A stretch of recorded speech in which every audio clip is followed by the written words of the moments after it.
Hello po mga kalingap, mga kababayan, ka-business, ka-papi. Magandang buhay po. Muling nagbabalik, Annalisa Reality Vlog.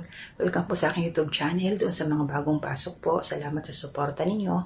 Mga nagla-like dyan, nagko-comment, nag-share, mga silent viewers sa aking mga ginagawang reaksyon. Thank you po sa inyong lahat. Bago ko ibigay ang aking reaction sa part 62 po ng EDC kay Kalinga Prab, condolence po doon sa pamilya ni Brother Paas. Ito po yung namayapa na, ito po yung kasama ni Kuya Bal noon pa man, na nag-uumpisa pa lang itong maglingap si Kuya Bal.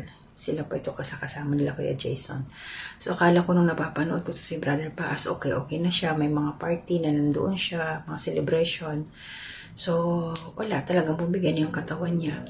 At nabanggit nga doon sa isang live ni Kuya Bal na kaya doon nagkaganon si Brother Paas dahil sa kasamaan nga doon niya. Ito dati nagta-tricycle sila at pumapasada, hindi nag-aalmusal, tubig lang dahil nasa hirap ng buhay, nagtitipid. Kaya ayun yung kaproblema yung kanyang tiyan. Kaya tayo po, nariyan, ingatan po natin ang ating kalusugan na magmisilbing halimbawa na yung nangyari kay Brother Paas. Importante po talaga yung almusal sa umaga bago tayo magtrabaho, bago tayo umalis ng bahay, bago bumaba. Hanggat maaari po, mag-aalmusal po tayo. Kasi mahaba-haba yung oras. Simula umaga hanggang tanghalian, mahaba po talaga. Mas malakas ang ating katawan kung makakakain tayo ng maayos. So yun po sa ngayon po, sa pamilya ni Brother Paas, wala po ako may tutulong sa inyo, kundi suportahan ko po ang inyong mga video po, mga ina-upload. At saka yung, kung meron man ho sa pamilya niya na may YouTube channel, titingnan ho natin. Susuporta po tayo. Para sa paraang yun, makakatulong po tayo sa kanila. So yun po dito kay EDC, part 62, na upload ni Kalinga Prab, Q&A. So habang ginagawa yun, nagtatanungan, before, so inobserbahan ko na sila, talaga, tutok ako sa dalawa. Tinginan lang, meron na silang pagkakaintindihan, nagkakaunawaan. So, ayun na, pumasok na si Kalinga Prab. Di mas lalong tumindi. So, unang bagsak ng tanong, nasagot na kaagad. Talagang sobrang mahal na ni Kalinga Edo, si Biancy. At nagtapat din si Biancy na matagal na rin siyang may gusto kay Edo. Kaya lang, syempre bata pa to si Biancy, wala pa siyang 18. So, kaya masasabi ko, may reservation pa rin sila ngayon. At saka hindi naman yun yung priority talaga na baka sila nag-love team, hindi naman ibig sabihin na kaagad, kailangan may relasyon kaagad. So, lang to, chill lang po tayo. Alam ko yung iba, marami nang kinikilig dyan. Iba yung nila pamamaraan ng yung kanilang tandem. Hindi sila showy sa camera, pero mapapansin mo na nandun yung pagpapahalaga. So nabanggit nga rito ni Kalingap Edo nung tinanong siya ni, sino ba yung nagtanong nun? Nakalimutan ko yung pangalan. Sorry. Nandito sa dulo ng aking dila, si Norman, ayan. Ito si Edo, kahit anong ginagawa, basta si Biancy ang tumawag, ora mismo. Hinaharap si Biancy. Ibig sabihin, sabi nga ni Edo, priority si Biancy para sa kanya. Kaya cancel lahat ang kanyang mga appointment pag si Biancy na yung nangailangan ng kanyang tulong, ng kanyang suporta. Kaya ano pang ibig sabihin nun? Pag yung lalaki nag-effort ng ganon, so, alam na this, di ba? Kahit titigan mo lang, kikiligin ka. Alam ko maraming nag-aabang na ma-reaksyonan na to sila eh. Kaya lang ako, ito, umaalalay lang. Basta natutuwa ako sa tandem nilang dalawa. Iba yung pamamaraan nila. Kahit si Kalinga Prab, natatawa din. Kinikilig din. Alam nila, may kumbaga nandun na sila sa point na close na. Although, silang dalawa lang ang nagkakaintindihan. Tinginan pa lang talaga. Ibang klase itong dalawang ito.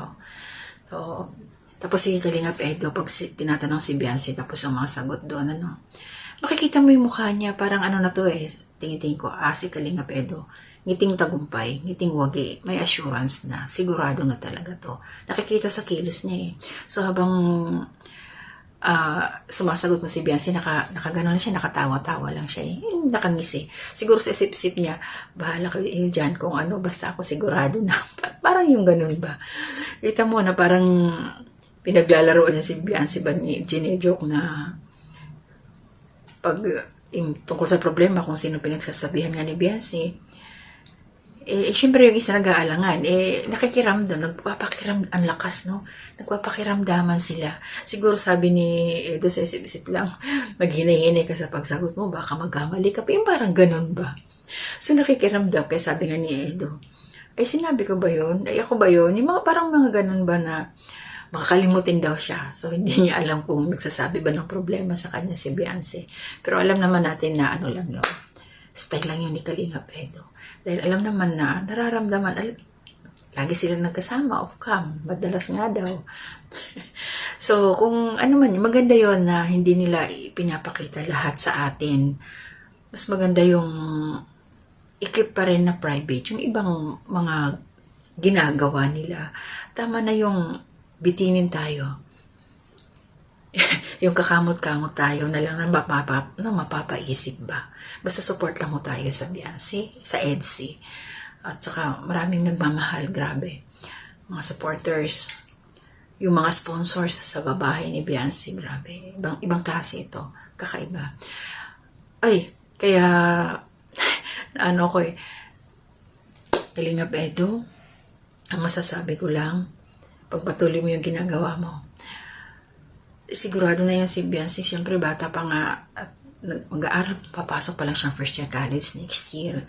Kaya isa pa yan siguro na nag-aalangan pa si Biancy kasi nga, priority niya ang kanyang pag-aaral. Madalas naman niya sinasabi na gusto pa niyang makatapos, gusto niyang magtrabaho, gusto niyang maging flight steward, yung mga ganon. Kaya Edo, mag-antay-antay ka lang. Hindi natin alam ang future. At nabanggit dito ni Kalingap Rab patungkol sa isang maging balakid o hindrance sa kanila kung sakasakali man maging sila at sa future kung sakasakali is yung kanilang paniniwala kasi magkaiba. So si Biancy Catholic, ang alam ko to si Edu is sa Iglesia ni Cristo. Pero para sa akin, pag nagmamahalan talaga, magkakaunawaan kayo. So, nasa pag-uusap, nasa pagsasama, nasa pag-unawaan lang yan. Hindi po hadlang ang religion. Para sa akin para sa akin.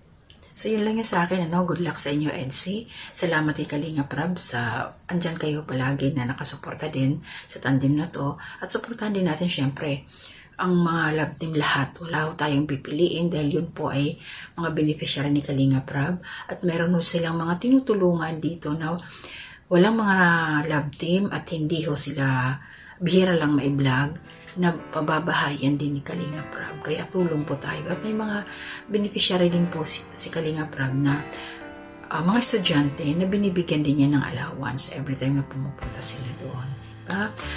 Shout out po, support din natin si Kuya Bal Santos Matubang, si Ate Edna Vlogs, si Jack Tapia Matubang, mga kasama kong reactors sa Karepa, at saka yung buong Kalingap team po ng mga reactors, please support po natin. And also, syempre, kung saan ako nanggaling sa Ka-Business Official, support po natin.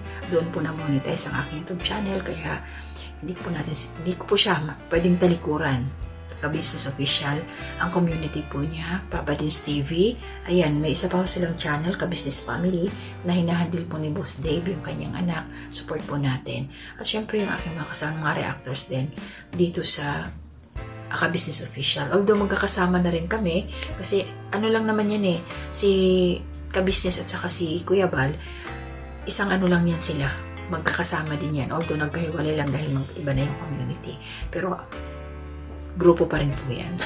Nag-iba lang sila ng kumbaga sa bahay. Nag-iba lang ng bahay. Yun. Support po natin. So, hindi ko may shoutout lahat. Ang aking naalala, lagi na riyan. Shoutout po kay Nanay Soledad sa Cebu. Kay si Ate Marilyn ni Corsa Emiliano Ralph. Hindi ko na po siya nakikita. Hindi ko po alam kung anong nangyayari sa kanya. At try ko pong i-message kung magre-reply po sa hanggang kumustahin po natin siya. Ka-business din po yun, supporters. Senior citizen po siya. Ang last na alam ko sa kanya, wala ho siyang kasama, mag-isa lang na senior. Hindi ko po alam kung napaalis na siya doon sa kanyang tirahan. Subukan ko pong makontak. Kasi taga Samar po yun. At ayan, si Ma'am Maria Luisa Cartalaba, shoutout po. Marami pa dyan, lahat po na nandiyan sa comment section. A community po ni Inkainday of Christ, salamat po sa suporta ninyo sa inyong lahat. Salamat po. Sila Tetay Elias Bubis, sila Kabayan Jesse Lucas, kumusta na po? Nandiyan lang sila, nakasupport mga silent viewers. Salamat po sa inyo. So, sa aking pamilya, mag-ingat lang kayo dyan. Nandito lang ako. Sa aking mister, ihatid sundo mo lang yung mga bata, sakripisyo lang. Ingat din sa iyong kalusugan. Siyempre, sa aking nanay, Nay, kung wala man ako dyan nang babantay sa iyo, may paraan ng ating Panginoon, kasi man ang mag-aalaga sa iyo. Nandiyan yung iyong mga apo na mas malapit. Basta ingat lang din po sa iyong kalusugan. So hanggang dito na muna mga kalingap, kabisnes kapapi, mga kabayan. Hanggang sa muli na aking gagawin mga reaksyon. Pero I'm sure after this na aking recording, pasusundan ko po ito habang nakaupo ako dito. Para mamaya pag naisalang ko na to, may i-edit po ako ulit. So, no chance question tayo. Bababa pa ho ako mamaya-maya. Kaya, ano lang to, break time lang po. So, ingat po tayong lahat. Hanggang dito na muna. Tugang video.